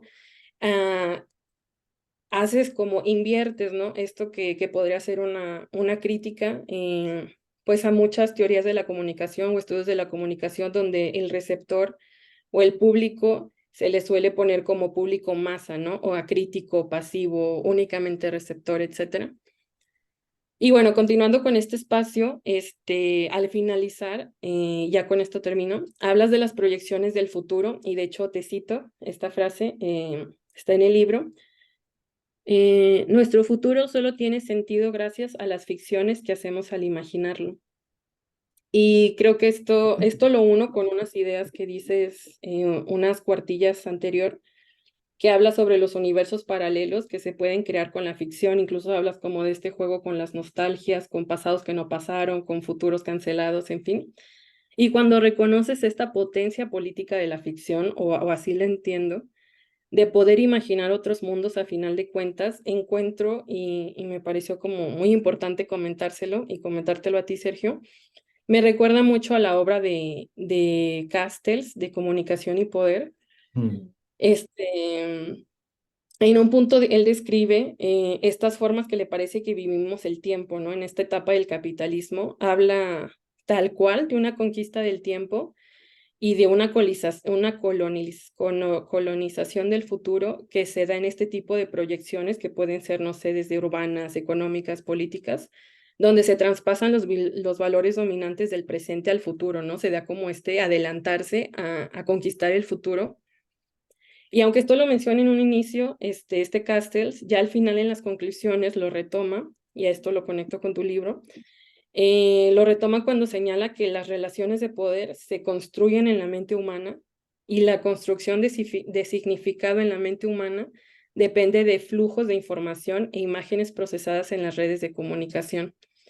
Y ahora lo cito tal cual, literal, su último párrafo de la conclusión, y prometo que ya voy a llegar al punto.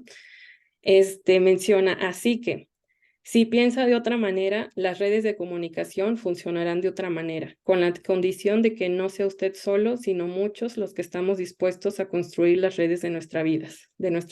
Fin de la cita.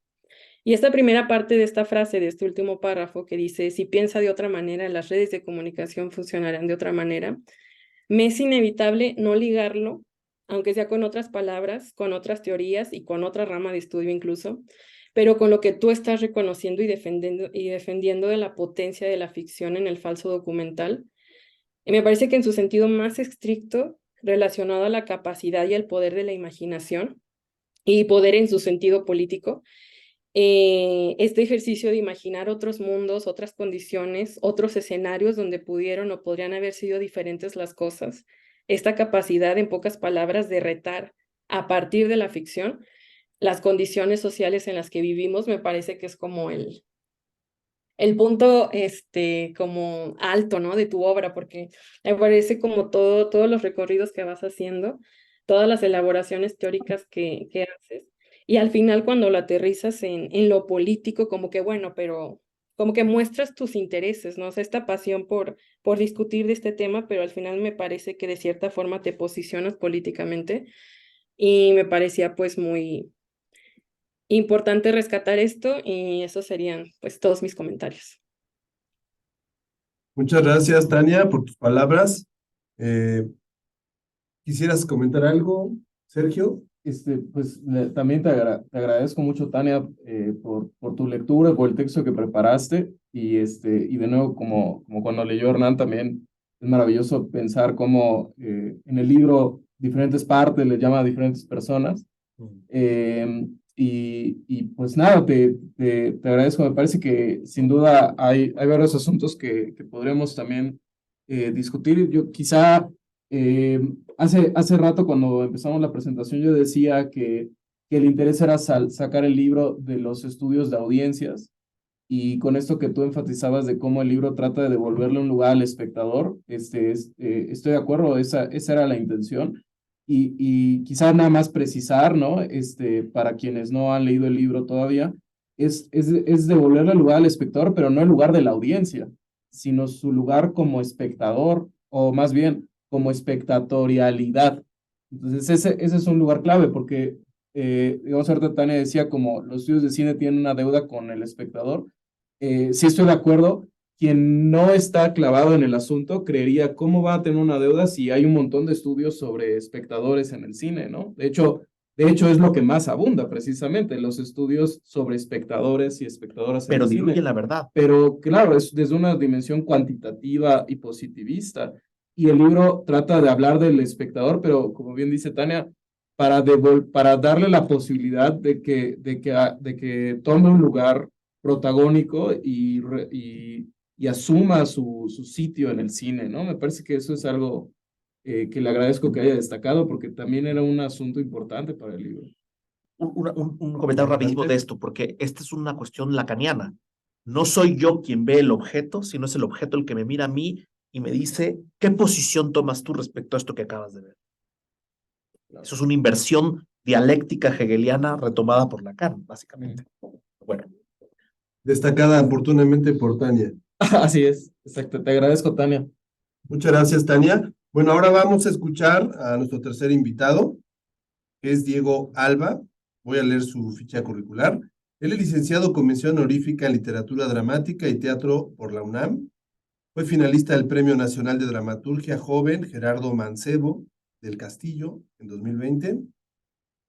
Sus textos han sido publicados y montados en México, en España, en Costa Rica, Cuba, Ecuador y Argentina. Diego Alba ha sido becario del FONCA en su programa de jóvenes creadores entre el 2014 y 2015 y de la Fundación para las Letras Mexicanas entre el 2016 y 2017. Aquí mismo colaboró como coordinador del programa de investigación de la Enciclopedia de la Literatura de México. Diego Alba ha participado en residencias artísticas de diversas latitudes, como España, Argentina, Ecuador y Colombia. Junto con otros artistas, fue gestor del primer y último encuentro latinoamericano de poesía, dolor y performance en Argentina en el año 2019. Ha sido docente en la Facultad de Filosofía y Letras de la UNAM y en la Universidad del Claustro de Sor Juana. Actualmente, Diego forma parte de la 8ª generación de la maestría en cine de la Ibero Ciudad de México y del Programa Internacional de Dramaturgia de la Cátedra Bergman para Cine y Teatro de la UNAM y la Royal Court, Teatro de Reino Unido y Estados Unidos, con su proyecto titulado Un árbol es un árbol, pero dos hacen un bosque. Este proyecto... Tiene más títulos que todos juntos. Este proyecto se estrenó en el marco de la Feria Internacional del Libro en Bogotá, en colaboración con el Fondo de Cultura Económica. Te damos la bienvenida. Muchas gracias, Diego. Será un gusto escucharte. Muchas gracias, muchas gracias. Pues quería compartirte como logro yo acompañar tu libro, es con la primera, como mi llegada un poco como con esta maestría en cine, viene también como por estudiar la ficción, ¿no? Y ponerla en crisis frente a la verdad. Y parto yo como o sea, yo vengo del performance, de las artes vivas, de la escritura teatral, ¿no? También, y dramática también.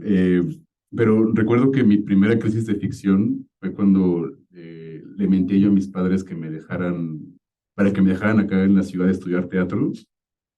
Les tuve que mentir que estaba estudiando administración de empresas, Qué ¿no? chingón. Ajá.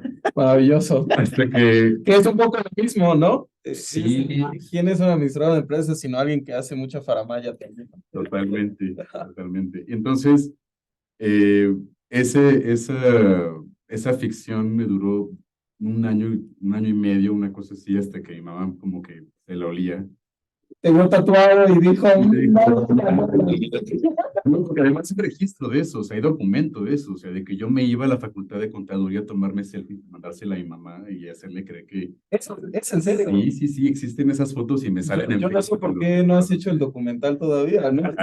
De hecho, fue mi, o sea, como yo lo reconozco, pues es como mi primera obra de teatro, mi primer performance que hice, ¿no? O sea, hacerme creer que era mis papás que era administrador de empresa. Hasta que después, digo, me descubren y yo voy viendo que la ficción no es omnipotente, es frágil, ¿no? Y tiene sus límites.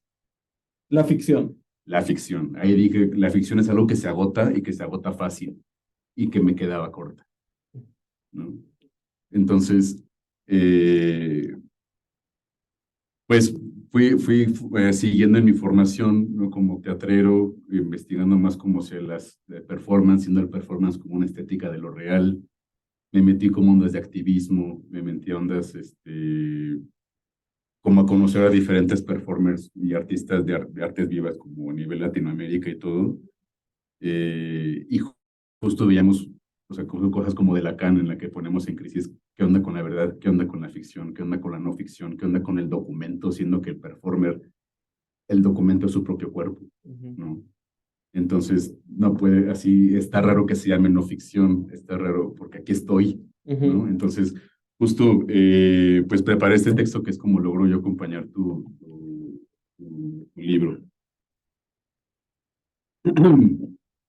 El barón de Munchausen emprendió sus viajes imaginarios a Rusia sin capote y lo único de verdadero que podría existir en su relato es el frío que pasó. Una vez en Rusia lo sintió todo, pero ya no había vuelta atrás. No podía retroceder su viaje ni para ponerse un capote que lo resguardara, ni para contener la angustia de su propio relato. En un entorno como el nuestro, en el que todo está fragmentado y roto pero en continua mutación, lo único a lo que podemos aferrarnos es al filo de ese remedio que nunca llegó, como ese capote que el barón de Munchausen nunca llevó consigo. Un capote que nunca sabremos dónde quedó, pero que aún de haberse logrado la hazaña de recordarlo, seguramente habrá sido regalado a la primera persona que el varón se encontrara por su camino. El varón en sus historias se ciñó a lo estrictamente imposible, quitándose de encima las capas de lo predecible, y decidió apostárselo todo a la fantasía demencial. Todo. Poco después, el varón de Munchausen estaba en ese otro lugar incalculable e inmanejable en el que ya todo es posible. Acabó sin querer sepultado en el país de la nieve, y escribió sin saberlo una verdad mintiendo. Lo mismo que pasó con Edward Bloom en El Gran Pez o con Ulises de James Joyce. 2. Decimos que la rumia consiste en la regurgitación de material semidigerido, masticándolo de nuevo y agregando saliva. Decimos entonces que rumiantes son los bisontes, las jirafas, las cabras y los ciervos, y decimos también que rumiantes son los seres humanos. Componemos canciones, hacemos películas, pintamos cuadros rumiando a través de los restos, de los escombros de esa batalla innumerables veces perdida que el arte ha sostenido frente a la historia, porque entre otras cosas queremos comprobar qué tan cierto es que hacer esta arqueología minuciosa de los hechos podría darnos una idea de qué fue lo que ocurrió para llegar ahí.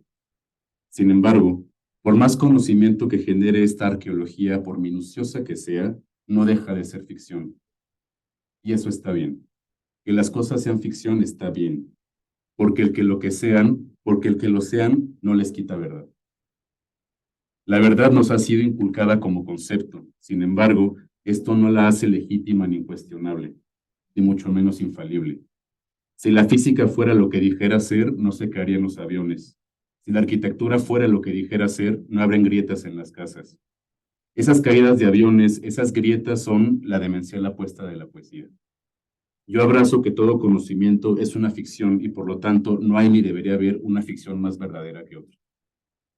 Y es que la misma palabra ficción tiene dos raíces. La primera es fingere, que quiere decir fingir, aparentar, hacer como si. Y la segunda es fingo, cuyos problemáticos significados fluyen entre las nociones de forjar, construir, ensamblar o la más bella, pactar. ¿Sería entonces posible que decir la verdad resulte más complejo que hacer ficción, en tanto que ficción es una verdad pactada por varias subjetividades? 3. Uno de los proyectos que propuse para ingresar a esta maestría consiste en un ejercicio que llamo documental ficticio. Este consiste en la escritura del guión de un documental que sucede solo en el plano de mi imaginación y que no quiero que se grabe, porque la escritura es el mismo registro de la representación. La idea es deslindar el guión de su realización y producción para que cuente como experiencia cinematográfica por sí sola y que su propia lectura sea suficiente. Va también por la línea de este libro, cuestionarse no solo que se borran las fronteras entre ficción y documental, sino que cada vez se distinguen más la una de la otra y que se distanciarán hasta perderse de vista en algún momento. El filósofo e investigador escénico Amador F. Sabater dice que la revolución no comienza cuando la cabeza del rey rueda por la plaza pública, sino cuando comenzamos a imaginarla. Cuando se trata de imaginar la verdad, mientras más se intente hacer, más se aleja uno de lo que quiere.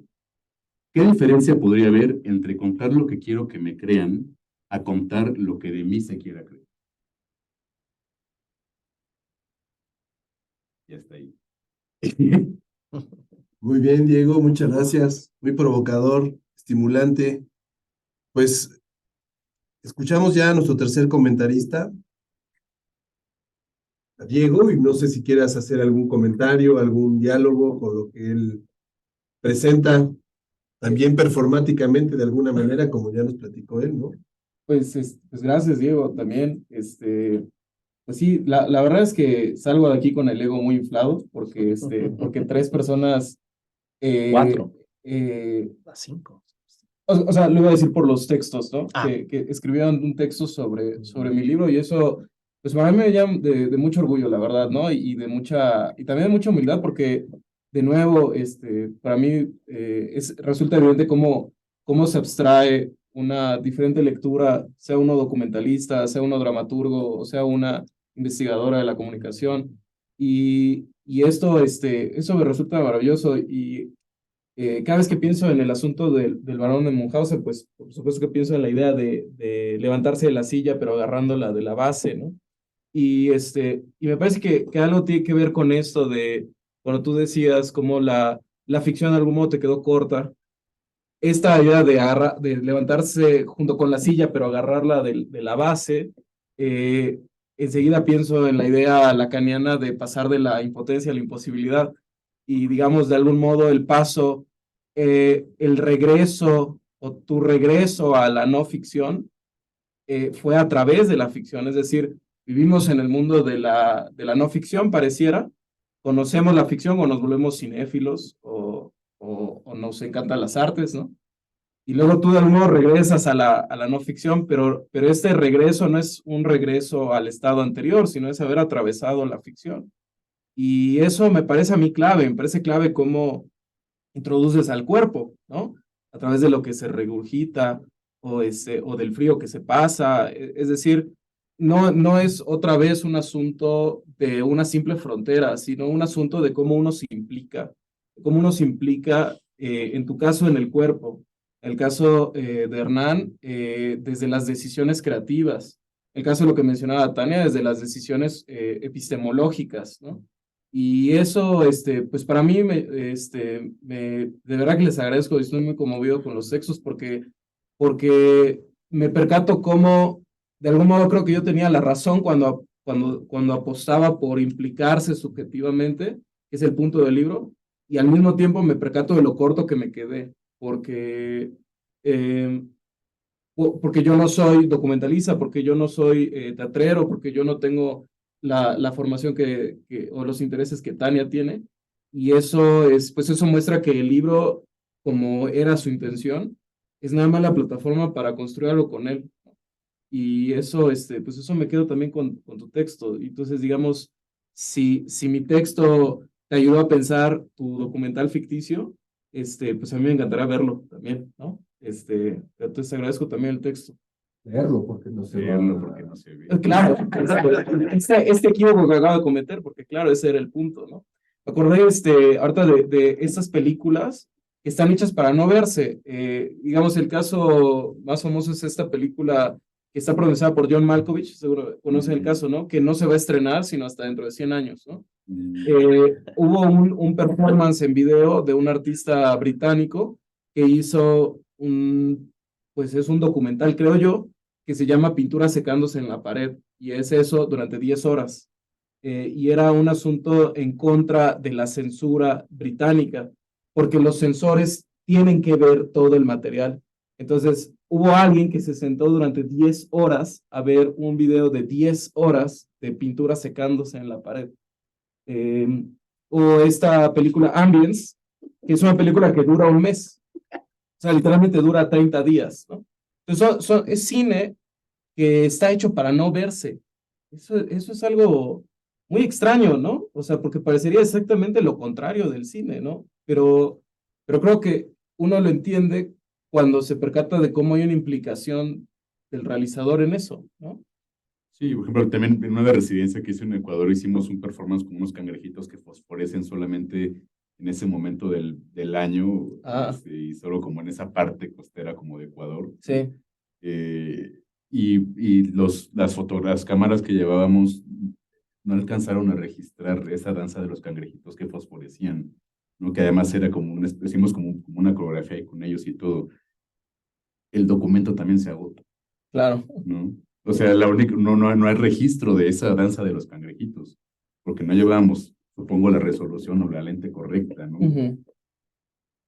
Eso hace que el documento también tenga un límite. Claro. Que también falle. Claro, y justo esto el paso a la impotencia y la imposibilidad no es pasar a la imposibilidad para resignarse, sino es pasar a la imposibilidad para asumirla como algo desde lo que se puede construir, me parece, ¿no? Al menos así es como me parece que se puede leer, y es justo lo que tú planteabas ahorita, ¿no?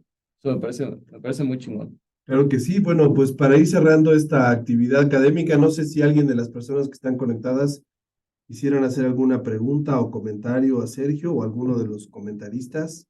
O tú, Tania, si quieras agregar algo más a lo que dijiste o a lo que se ha comentado. No, por el momento no. Muchas gracias. Muchas gracias a ti. Bueno, aquí, no sé. No, yo solo agradecer la invitación a este diálogo y bueno, y agradecer que me hayan compartido el libro. Siempre se aprende de todas estas experiencias de cada uno y muchas gracias. Gracias.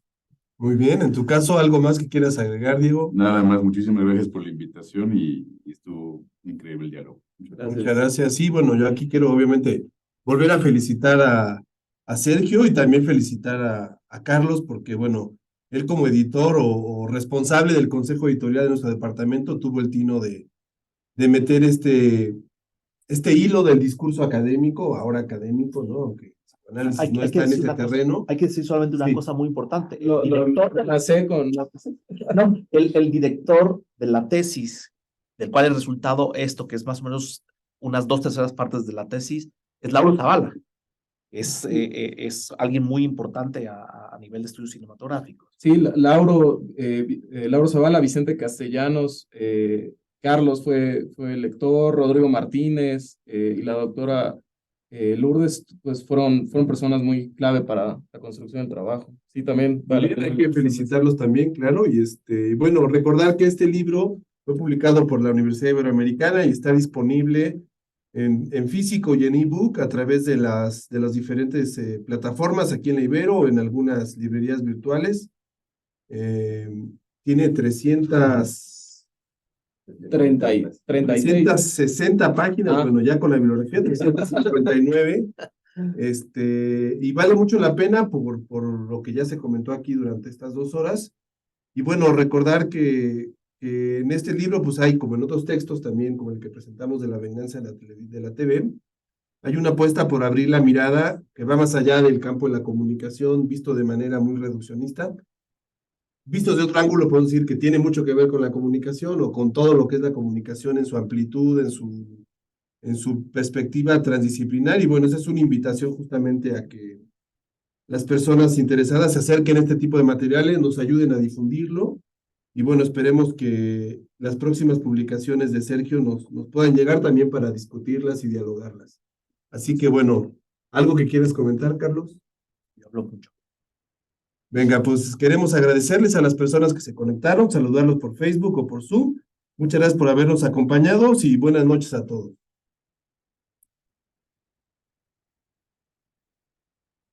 Tenemos